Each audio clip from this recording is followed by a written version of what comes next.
우리 하나님 말씀 함께 보겠습니다. 요한복음 6장 60절부터 우리 71절까지 봅니다. 우리 조금 긴데요. 한 절씩 돌아가면서 읽겠습니다. 요한복음 6장 60절에서 71절까지 말씀 봅니다.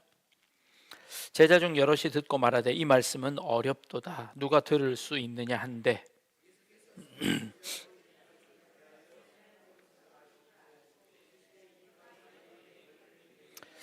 그러면 너희는 인자가 이전에 있던 곳으로 올라가는 것을 본다면 어떻게 하겠느냐?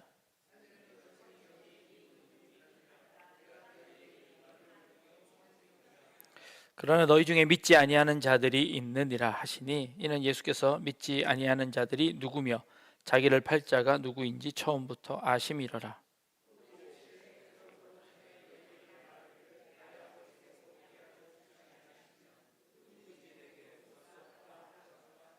그때부터 그의 제자 중에서 많은 사람이 떠나가고 다시 그와 함께 다니지 아니하더라. 시몬 베드로가 대답하여 하되 주여 영생의 말씀이 주께 있사오니 우리가 누구에게로 가오리까?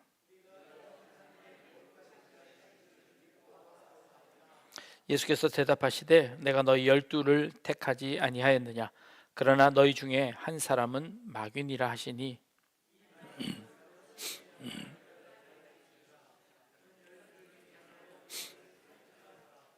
아멘. 네. 여러분, 예수 믿는 게 어렵습니까? 쉽습니까? 예수 믿는 거 어려우세요? 쉬우세요? 어려워요. 어려운 이유는 이해가 안 돼서 어려운가요? 아니면 이해는 되는데 이해된 대로 살기가 힘든 건가요? 살기가 힘든 거예요. 자, 이해는 되세요? 이해가 되면 이해되는 대로 살 수가 있나요? 아니, 이해가 안 되면 살 수 없나요?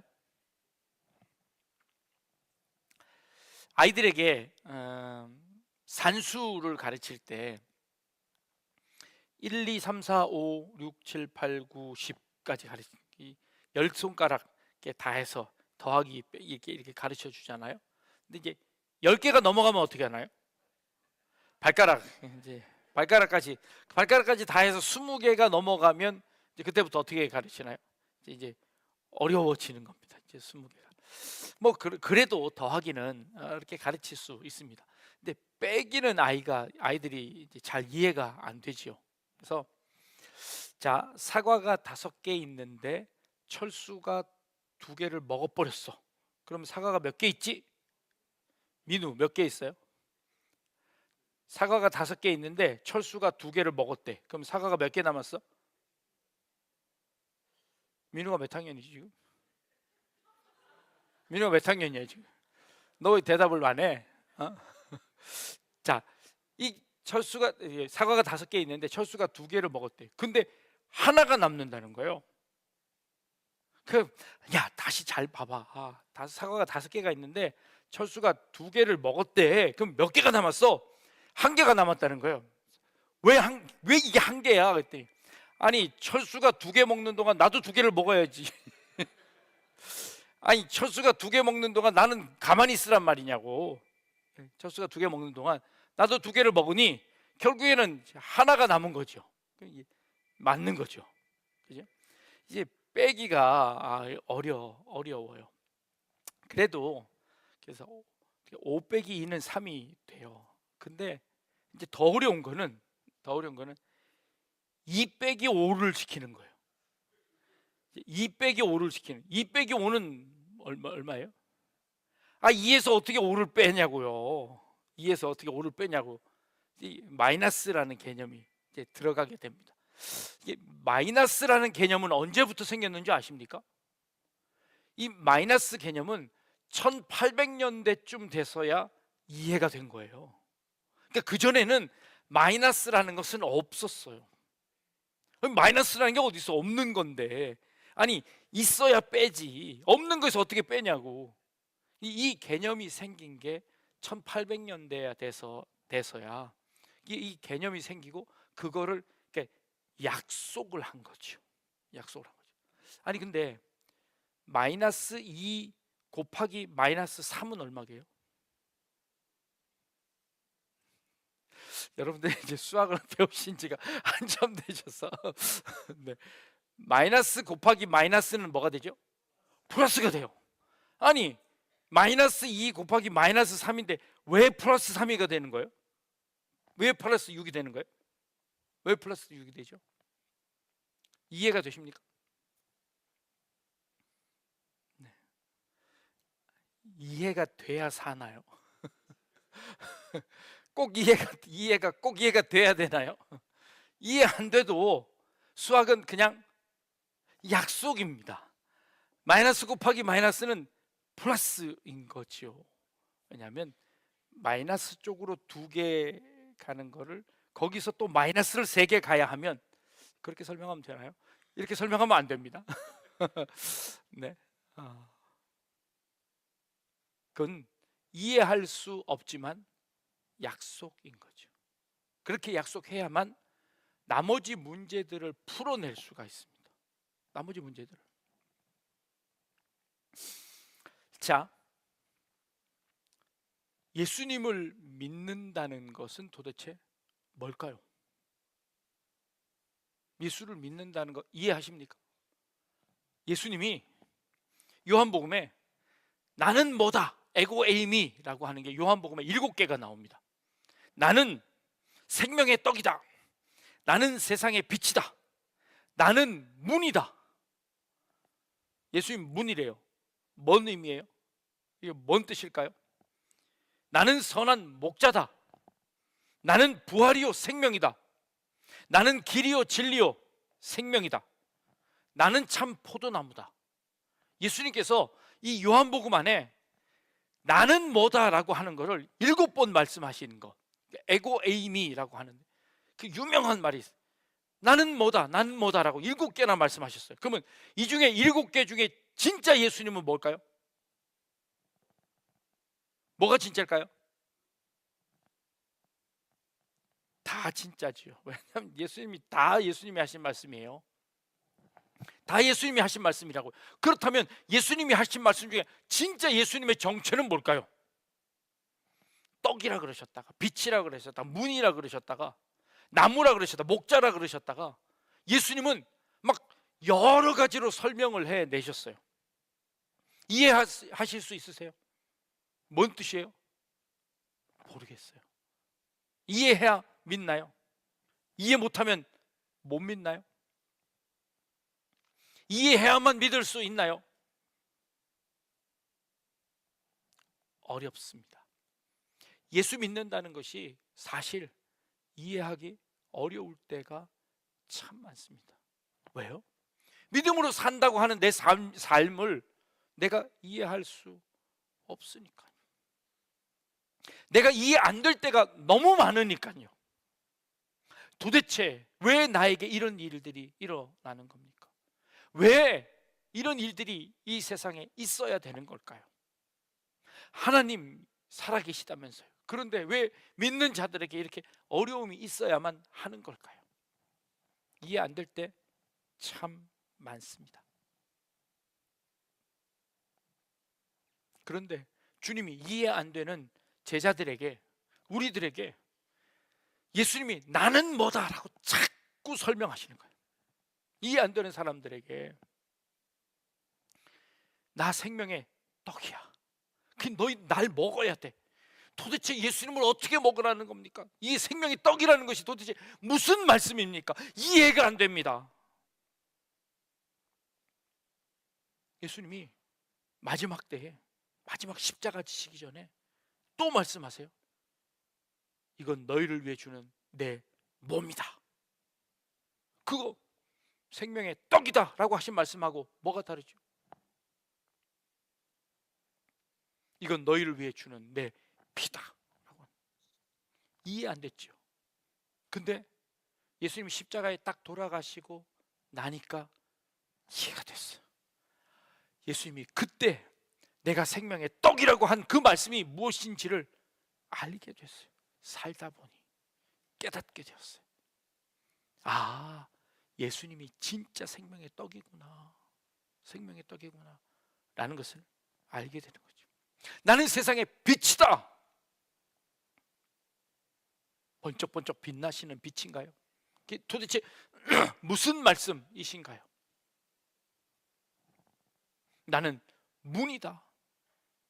예수님을 열고 들어가야 됩니까? 예수님의 말씀을 이해하는 것이 참 어렵습니다. 60절 말씀에 제자 중 여럿이 듣고 말하되 이 말씀은 어렵도다. 누가 들을 수 있느냐 한데 라고 말합니다. 여기서 어렵다라고 예수님이 말씀하시니까 그 예수님의 말씀이 너무 어렵습니다 라고 하는 이 말씀입니다. 이 반응들이 나옵니다. 근데 사실 이 말씀은요, 어렵다라는 이 말은 이해가 안 된다라는 것이 아니라 스클레로스라는 이 단어는요, 내가 받아들이기 어렵다라는 겁니다. 내가 수용하기 어렵다라는 뜻입니다. 이 말은 뭘까요? 내가 이해가 안 됩니다가 아니라 내가 그걸 받아들이기가, 내가 납득할 수가 없습니다. 내가 그것을 수용할 수가 없습니다 라고 이야기하는 겁니다. 그래서 예수님께서 그 다음에 반응이 뭐라고 말씀하시냐면 이 말이 너희에게 걸림이 되느냐라고 묻습니다. 이 말에 네가 걸리는 게 있냐? 내가 한 이 말이 너의 삶 가운데, 네가 살아가는 가운데, 아니면 너의 상식 가운데, 너의 삶 가운데 걸리는 게 있냐라고 묻는 겁니다. 사실 우리는 이해가 안 되는 것이 아니라 그게 내 마음에 걸려서 그렇습니다. 걸려서 그렇습니다. 여러분, 말씀을 듣고 설교를 듣고 은혜 받았습니다 라고 하시는 분들의 대부분은 그렇습니다. 내가 거기에 동의합니다. 내가 생각하는 것과 똑같은 말씀을 하시네요. 그러면 참 은혜 됩니다. 만약에 내가 생각하는 것과 다른 말씀을 하시면 아이, 저 은혜 안 되네. 은혜라는 게 내가 생각하는 거하고 똑같은 말을 하면 은혜고, 내가 생각하는 대로 말을 안 하면 은혜가 아닌가요?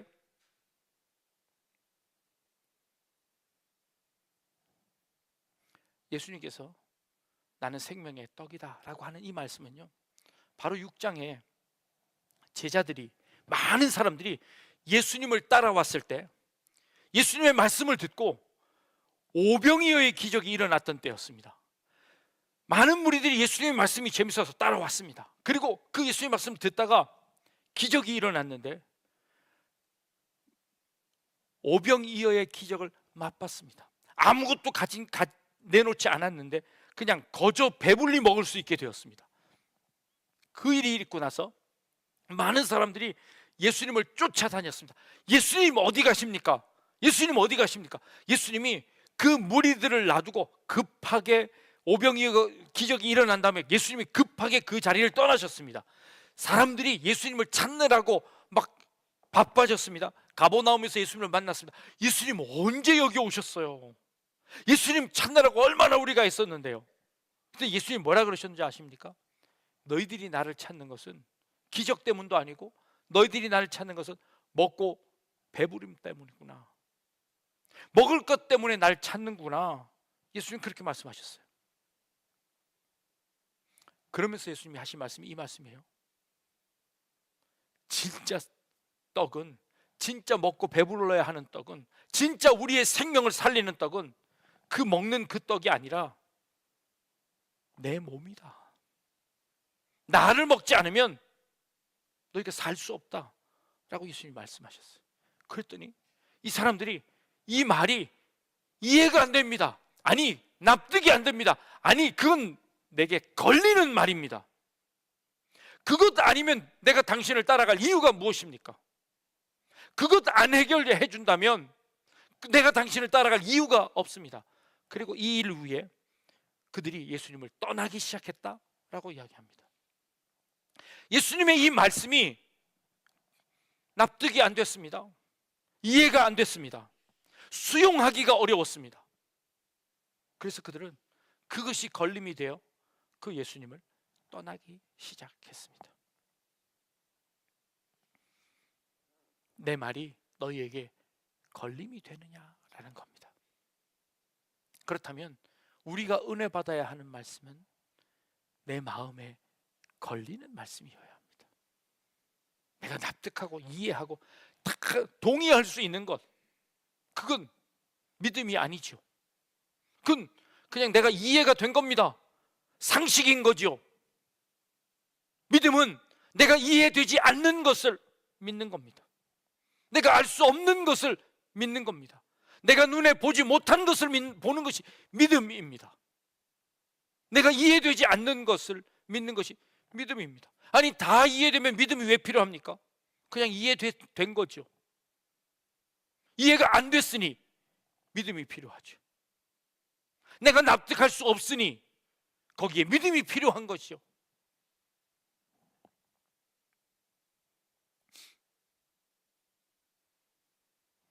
예수님께서 제자들에게 너희도 가렸느냐라고 묻습니다. 너희도 가렸느냐? 너희들도 저 사람들처럼 그냥 떠나가렸느냐라고 묻습니다. 그때 시몬 베드로가 아주 멋진 대답을 합니다. 주여, 영생의 말씀이 주께 있사오니 우리가 누구에게 가오리까? 라고 말씀하십니다. 예수님에게 뭐가 있다고요? 영생의 말씀이 있습니다. 예수님의 말씀 가운데 영생이 있음을 베드로는 알았습니다. 깨달았습니다. 그래서 영생의 말씀이 주께 있으니 우리가 어디로 가오리까? 여러분, 이 고백이 여러분들의 고백이 되었으면 좋겠습니다.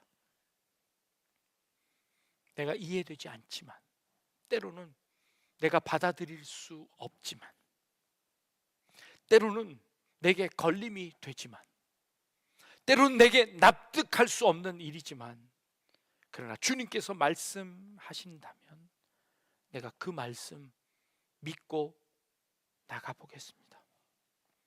내가 그 말씀 믿고 한번 순종해 보겠습니다.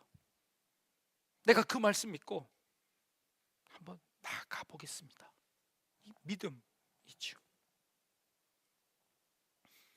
그 믿음을 우리에게 요구하고 계십니다. 내가 너희 12를 택했다. 그러나 너희 중에 한 사람은 마귀다. 예수님을 팔자입니다. 가룟유다는 예수님을 팔았습니다. 왜 팔았을까요? 가룟유다가 왜 예수님을 팔았을까요? 돈 때문에요? 아니요. 돈, 그거 마지막에 성전에 다 던져놓고 자결하고 말았습니다. 돈 아니었습니다. 뭐 때문일까요? 자기가 생각했던 예수님이 아니었습니다. 예수님이 내가 원하는 대로 가지 않으셨습니다. 내가 원하는 대로 민족의 지도자가 되지 않으셨습니다. 내가 원하는 대로 권력을 가지지 않으셨습니다. 내가 원하는 대로 힘을 가지지 않으셨습니다. 제자들이 원하는 대로 정치적 지도자가 되지 않았습니다. 죽겠다고 하십니다. 가룟유다는 그런 예수님과 함께 할 수 없었습니다. 그래서 그 예수님을 넘겨두었습니다. 걸림이 되었습니다. 납득이 안 되었습니다. 이해가 안 되었습니다. 도대체 예수님 왜 그러시는 겁니까? 지금까지 잘 해오셨는데 왜 그러시는 겁니까?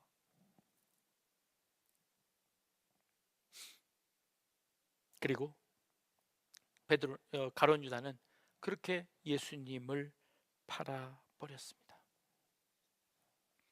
이해된다고 그렇게 살 수 있는 것 아닙니다. 이해되어야만 그렇게 살 수 있는 것도 아닙니다. 오히려 이해되지 않을 때, 알 수 없을 때 우리에게 더 큰 믿음이 우리에게 필요하고, 그 믿음이 우리를 살 수 있게 만듭니다. 그 믿음이 우리를 이끌어가는 줄 믿습니다.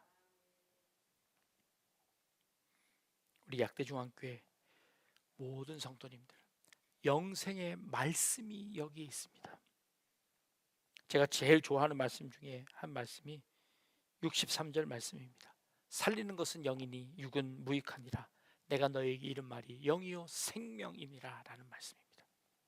결국 우리가 따라야 할 거 예수님의 말씀입니다.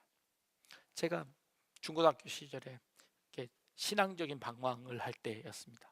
그때 제 방황은 뭐였냐면, 다른 사람들은 다 방언을 하는데 저는 방언을 못하는 거였습니다. 한월산 갈 때마다 늘 기도의 제목은 방언이었습니다. 그리고 금요기도, 우리 약조용 금요기도 할 때마다 나는 왜 방언을 못할까? 하나님, 아니 쟤는 나보다 더 신앙생활도 더 늦게 했고 믿음도 별로 좋지 않은 것 같은데 저 친구한테는 주는데 나한테는 왜 안 주는 겁니까? 저의 늘 기도의 제목이었습니다. 그 기도 제목이 몇 년 지속되고 나서 그 다음에는 의심이 생기기 시작했습니다. 아, 혹시 내가 하나님께 버림받은 것은 아닐까? 라는 생각까지 갔습니다. 하나님이 나를 택하지 않은 것은 아닐까?